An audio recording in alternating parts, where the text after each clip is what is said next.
Welcome back to All Things Creepy. I'm your host, Micah James, and this week we are revisiting the overall topic of iceberg charts. Today specifically, we're talking about the horror cinema iceberg created by Reddit user Nice Guy Phil. I will be linking his chart in the show notes just in case you guys want to look at it. I will also be linking Wendigoon's video on this same exact chart just because I'm only covering tiers 1 through 6 today rather than the whole entire chart, just because the last two tiers, after reading the comments on the post as well as watching Wendigoon's video, I just didn't want to put myself through looking into those last two tiers personally.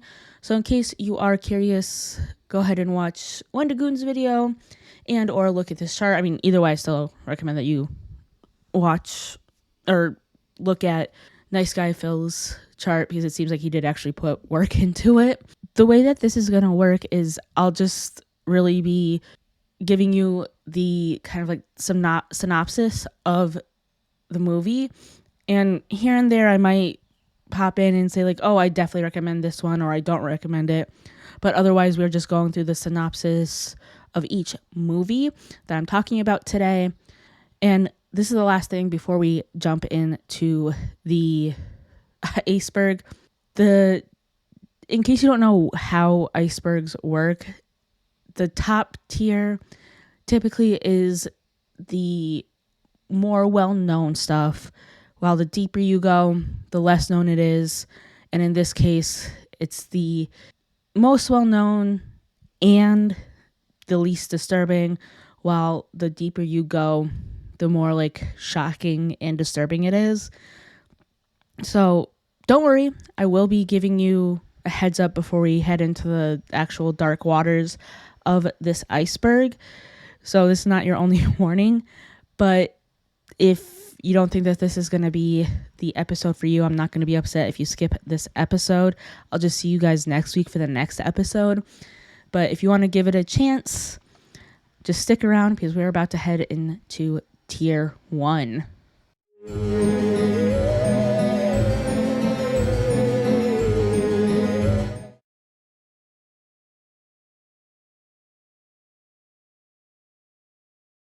Tier 1. Something that I did forget to mention in the intro that I'm going to mention now is that some of the movies that I am talking about today are part of a series and or got remakes. And if those remakes or sequels did not get mentioned in a later tier, I'm going to be going with the original movie. I'm not entirely sure if that was Nice Guy Phil's intention, but I just want to let you guys know that if the description doesn't sound quite right, just know that I'm going with the original, like the first movie or just the original released movie, just in case you're curious of where the description is coming from. So in tier 1, we have 9 movies. The first one is Friday the 13th. A group of teenage camp counselors attempt to reopen an abandoned summer camp with a tragic past, but they are stalked by a mysterious, relentless killer. The first Friday the 13th is great. Jason dies in the lake because he drowns because 2 camp counselors were being neglectful. It's very campy, no pun intended. Definitely recommend. The next one in tier 1 is The Conjuring. I'm going to keep my opinions to myself about this movie and just tell you about it. Paranormal investigators Ed and Lorraine Warren work to help a family terrorized by a dark presence in their farmhouse. The only thing I will say about this movie, though, is the original story that this movie is very loosely based on is far scarier than the movie itself. That's all I'll say. Next is The Ring, or Ringu. A reporter and her ex-husband investigate a cursed tape that is rumored to kill the viewer in 7 days after watching it. Original is great, and I believe there are 3 movies in the original series. Child's Play. A struggling single mother unknowingly gifts her son a doll imbued with a serial killer's consciousness. This one is also very campy and I highly recommend. A Nightmare on Elm Street.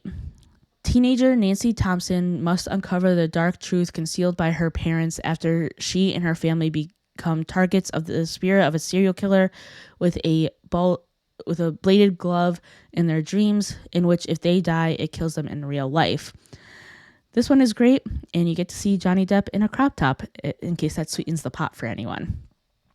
Number 6 is Annabelle. This one is part of the Conjuring series.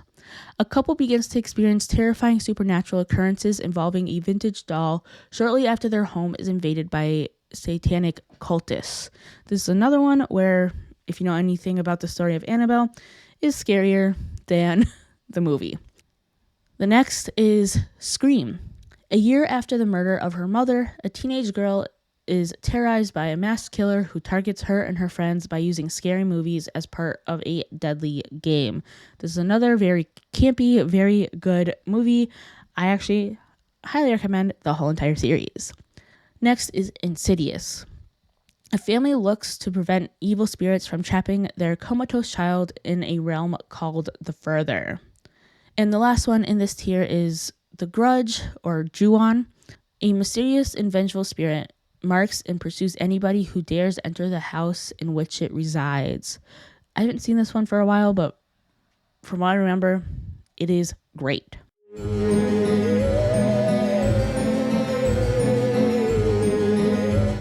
Tier 2, the Texas Chainsaw Massacre. 5 friends head out to rural Texas to visit the grave of a grandfather. On the way, they stumble across what appears to be a deserted house, only to discover something sinister within, something armed with a chainsaw. Fun fact about this movie, Leatherface was loosely based on the serial killer Ed Gein. The second in this tier is Saw. 2 strangers awaken in a room with no recollection of how they got there and soon discover they're pawns in a deadly game perpetrated by a notorious serial killer. And that theme kind of continues throughout the series. The first one, it is so great. I've only seen the first 3, so I can't speak on the whole entire series per se, but the first one is definitely very great. It's a great, in my opinion, a great example of like how to make a good movie on a lower budget.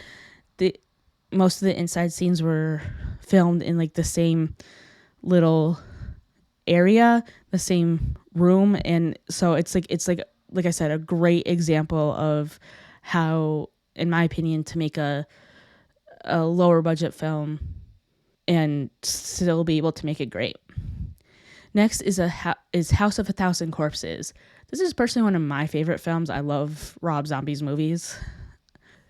As far as the description goes, 2 young couples traveling across the backwoods of Texas searching for urban legends of murder end up as prisoners of a bizarre and sadistic backwater family of serial killers. This one, it's very trippy. So it's, in my opinion, because of how trippy it is, it's very good. It's very good. Next is The Human Centipede. A mad scientist kidnaps and mutilates a trio of tourists in order to reassemble them into a human centipede, created by stitching their mouths to each other's rectums. This one is like definitely one of those movies where you either loved watching it, even though you might have been disgusted while watching it, you still loved it, or you absolutely despised it. So bear that in mind if you decide to watch this one. Next is The Hills Have Eyes. On the way to California, a family has the misfortune to have their car break down in an area close to the public and inhabited by violent, quote-unquote, savages ready to attack. This one is like, I love the original. I haven't seen any of the remakes, so I don't know if the remakes are better or worse, but the original is, in my opinion, like top tier. It is so good. Next is Tusk. An arrogant podcaster gets more than he bargained for when he travels to Canada to interview a mysterious recluse who has a rather disturbing fondness for walruses. This is another one that's like really great. It's almost in the same vein as The Human Centipede, in the sense of this man is changing people into animals, but the great thing about about Tusk versus the Human Centipede is that with Tusk, you kind of get that slow descent into realizing you're losing control of your own body, and you kind of get that slow kind of horror rather than that immediate like punch in the gut. Oh, they're already the centipede, so it's definitely a lot better. Next is Hostel. Three backpackers head to a Slavic city that promises to meet their hedonistic expectations with no idea of the hell that awaits them. And the last one in this tier is Midsummer. This one is also great. A couple travels to Northern Europe to visit a rural hometown's fabled Swedish Midsummer Festival. What begins as an idyllic retreat quickly devolves into an increasingly violent and bizarre competition at the hands of a pagan cult. This is another one where you kind of feel like that slow descent into like almost madness almost, or you at least get like a lot of anxiety watching it, and I love that in my horror movies.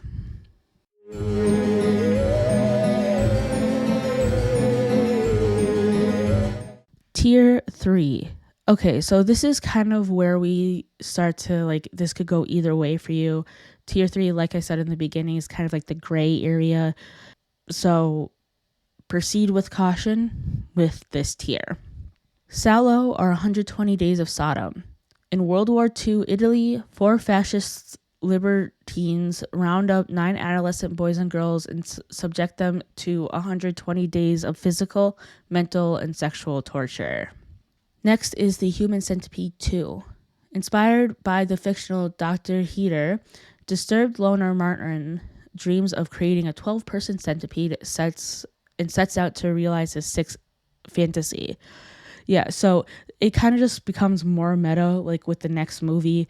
So with Human Centipede 2, as the description says, like Martin becomes inspired by the original movie. And then in the third and final installment of The Human Centipede, they bring back the guy who plays Dr. Heater, as well as the guy who plays Martin. So it's like very meta. So they have the two main characters from the last two movies where they're in a prison. And it's just, by the time it hits 2 and 3, it is disturbing, don't get me wrong, but it kind of becomes more weird than anything in my opinion. Number 3 is Tetsuo the Iron Man. This is another very great body horror film. Kind of think The Fly. It's almost in that vein, but with metal. A businessman accidentally kills the metal fetishist, who gets his revenge by slowly turning the man into a grotesque hybrid of flesh and rusty metal. Like I said, this is just another one that's like, yes, it's body horror, but it's done so well. Next is Martyrs.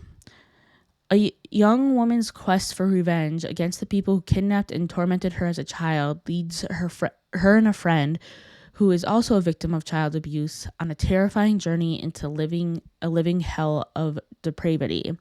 Next is Pink Flamingos. Notorious Baltimore criminal and underground figure Divine goes up against a sleazy married couple who make a passionate attempt to humiliate her and seize her tabloid-given title as the filthiest person alive. This one is more weird than anything. This is another one where it's like, it's just kind of gross. It's not really disturbing, it just feels kind of gross more than anything. Next is Suicide Club.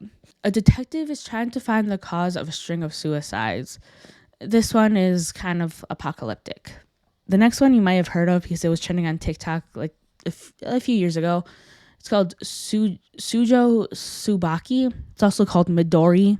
This is a story based off of the controversial manga by Suhiro Maruo, and it takes place where a little orphan girl joins a freak show circus troupe whose members abuse her.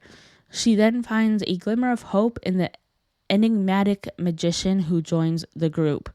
The kind of like underlying like message of like don't lose yourself is great, but like there's definitely some scenes in here that like you really got to tread super lightly with this one. Like I personally couldn't finish it, and it's definitely, it's it's definitely one of those movies where it's like, if you do sit through it, your tummy's gonna be upset. Next is a Serbian film. This one you probably heard of because it makes its rounds every so often. Tread lightly if you decide to watch this. I will say that the guy who made it admitted that he did it as like a kind of FU to the Serbian government for trying to heavily censor media. So keep that in mind if you decide to watch it. It's basically about this guy who used to do adult films and he agrees to do this like quote unquote art film to make a clean break from his adult film past. And it's basically, he comes to learn that he was drafted to make this really messed up snuff film, essentially. Next, I know I've mentioned this a few times in a few different episodes, and it's Cannibal Holocaust. I still plan on making an episode on this. I just gotta find, a way to watch it. But Cannibal Holocaust. During a rescue mission into the Amazon rainforest, a professor stumbles across a lost film shot by a missing documentary crew. This just has like a huge story behind it. There was like a trial and everything, like a real life trial in Italy, because this is believed to be the very first found footage fictional movie, and people thought it was real. So, and there was like some real like animal deaths in it. So yeah, like I said, I still plan on doing an episode on this because there's just a whole lot behind it. And then the last one in tier 3 is The House That Jack Built. It's basically an anthology film. It's told in 5 different episodes, I guess you can call them. This failed architect and vicious sociopath named Jack recounts his elaborately orchestrated murders, each as he views them a towering work of art that defines his life's work as a serial killer in the Pacific Northwest. And it's almost like a retelling of Dante's trilogy, basically.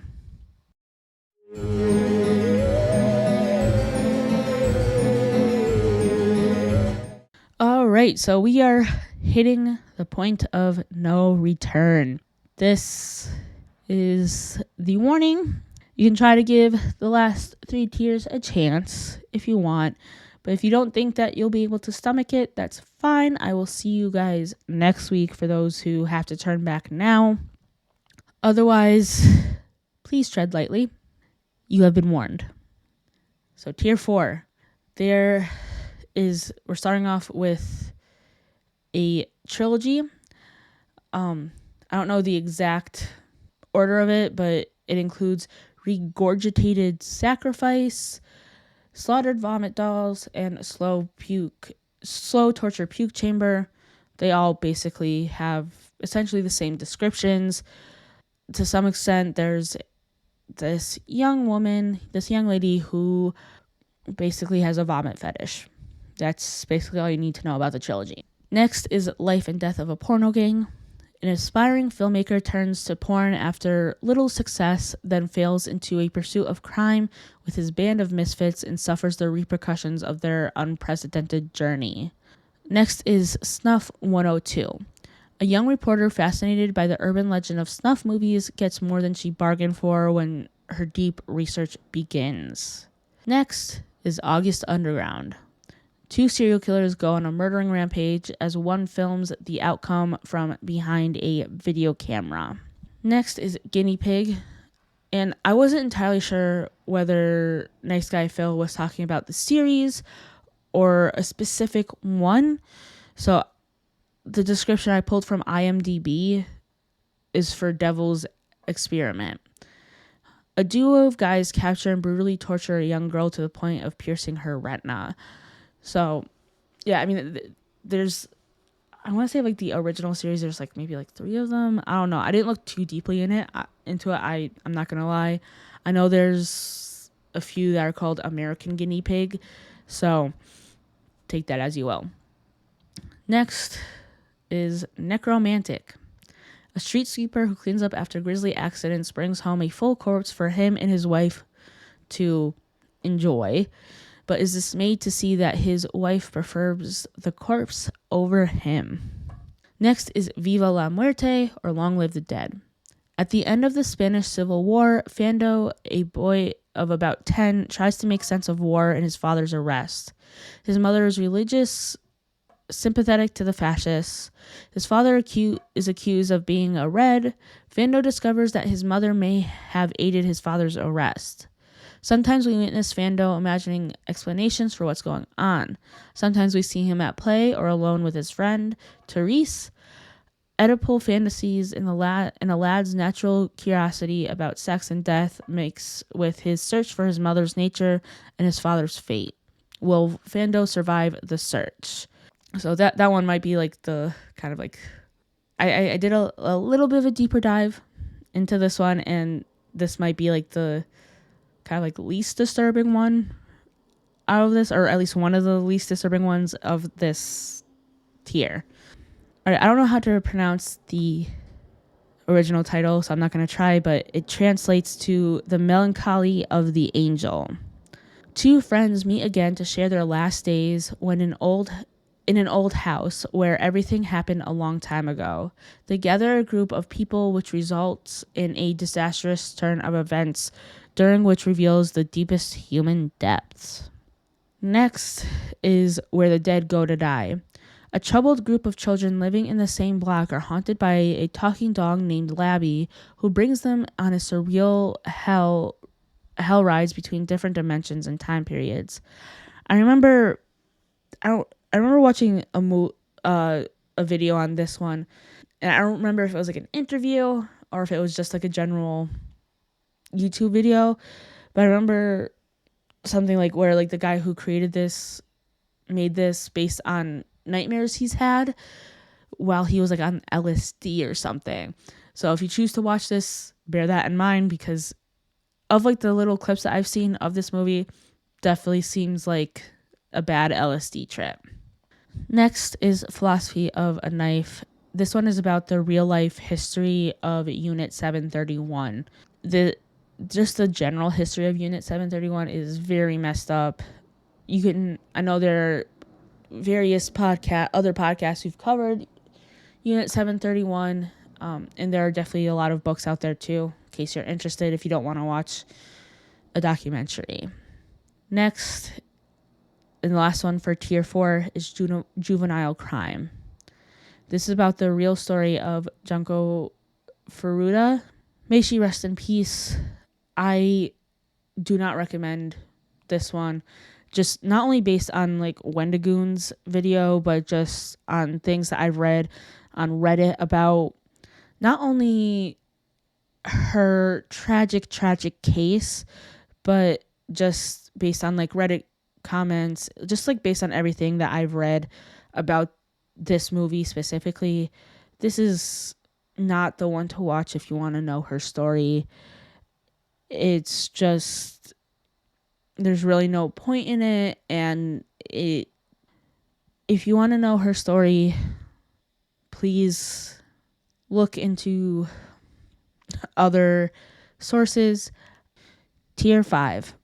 We're starting off with Women's Flesh, My Red Guts. Infamous director Tamagishi Anaru is back with another Japanese splatterfest in 1998's Women's Flesh, My Red Guts. Is it grosser than Tumbling Doll of Flesh? So, yeah, this one is just like another, just like really disturbing one. So, if you're going to watch it, you were warned. Oster Montag. A man who is in love with a woman kidnaps, rapes, and murders her and her stepsister along with his friends, which he betrays in the end, being the ultimate villain. Girl Hell 1999. Misaki is a girl trapped in a world violent beyond compare. Her home life is a wreck, two men are interested in her, and a homeless woman she regularly visits. But little does she know, life is only going to get more violent. Eccentric Psycho-Cinema. After having tortured and sexually assaulted bank teller Noriko Kamimura, psychotic vulvectomizer Takashi removes and bottles her vulva as a souvenir. Next is Mai-chan's Daily Life, the movie. I know this one was or at least I'm pretty sure it was a manga, and then it got turned into an anime, and then this is the live action version of it, if I am remembering correctly. A sadistic place in a remote location put out a help wanted ad luring young teen girls to come work as a live-in maid, only to control them for abuse, murder, and cannibalism, basically. Tumbling Doll of Flesh, going back to Anaru. This film is noted for its very extreme content and is widely regarded as one of the most offensive and disgusting films ever to have been produced. That is the only description that I could find that I felt like was appropriate enough to describe it at all. The Taming of Rebecca. A young girl goes to school for wayward girls to escape her abusive father and finds out her troubles are just starting. The Necrophiles. A cannibal rapist rises from the grave as a flesh-eating zombie sex maniac. Two Seattle cops, a satanic cult, and a flying demon fetus try to stop the lust-crazed ghoul before he can kill again. And the last one for Tier 5 is Gateway Meat. When his satanic father tries to open a portal to hell, Marcus murders locals to continue the mission, aided by family as his daughter watches. He faces pressure to summon demons like his father. The last tier I'm covering today is Tier 6. This is kind of the point where it's like it's all shockumentaries, and basically from my understanding and just like when I was looking at the descriptions of these films and doing like research on them, if you were around during like the heyday of LiveLeak and like when gore.com and like those sites were up like I was, this is kind of basically what these movies, and I'm using that term loosely for these, is about. That like that's what all Tier 6 basically is. Like Traces of Death and Faces of Death they're both collections of archive films or TV material, and both are just notorious for their pointless exploitative content. So that's like, those first two are just like perfect examples of like what we're talking about in this tier. Next is Mondo Cane. There's like a whole entire subreddit dedicated to Mondo Cane too. This is a shockumentary consisting of a collection of mostly real archive footage displaying mankind at its most depraved and perverse, displaying bizarre rites, cruel behavior, and bestial violence. Next is Buried in the Sand. Conservative political commentator Mark Taylor presents uncensored archival footage of graphic Iraqi and Middle East atrocities in an effort to justify American intervention. Next is Africa Ado. The criminal acts of animal poaching and violence, executions, and tribal slaughtering, all taking place on the African continent. Junk Films. Yet another one that is just a collection of shorts that uses shocking images. It's like a bunch of short documentaries pondering the meaning of life and death.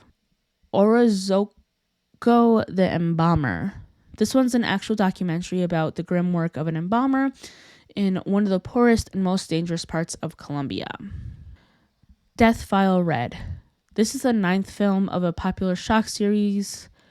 Death File Red is a compilation of clips put together with a narration describing what's going on without any commentary, featuring gore, depravity, and depravity the world over in similar Mondo fashion.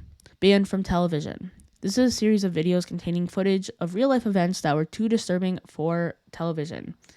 The next one is Arquivos da Morte Saga. I couldn't find a lot about this, so I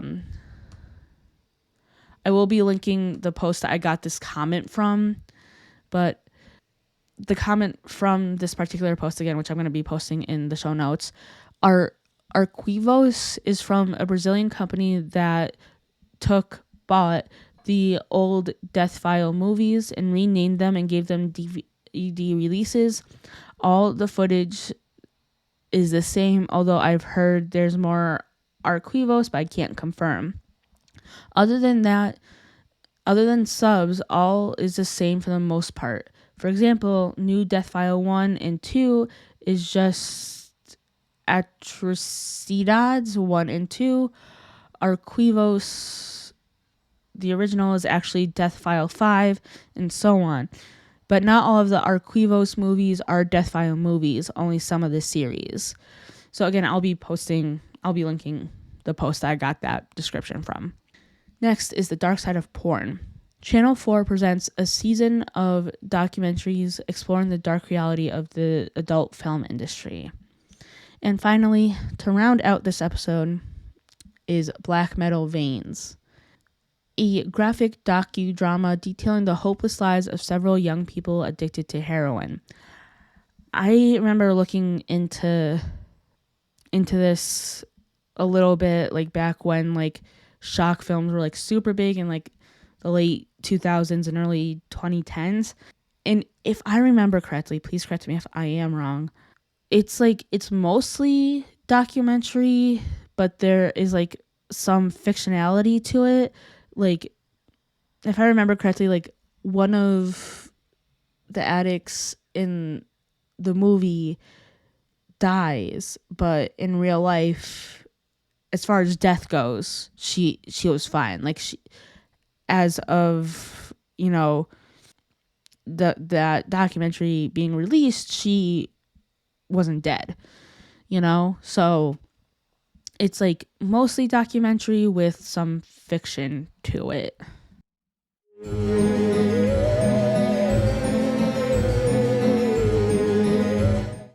So that was tiers 1 through 6 of the horror cinema iceberg from you/Nice Guy Phil.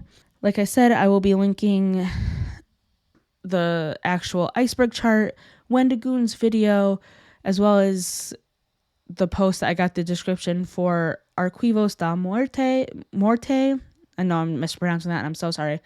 So those are 3 things I'm definitely linking. And so, with all that being said, if there's another iceberg chart you want me to cover, let me know. I love doing this in the sense of like I really liked having this like kind of like grab bag of stuff that I can look into.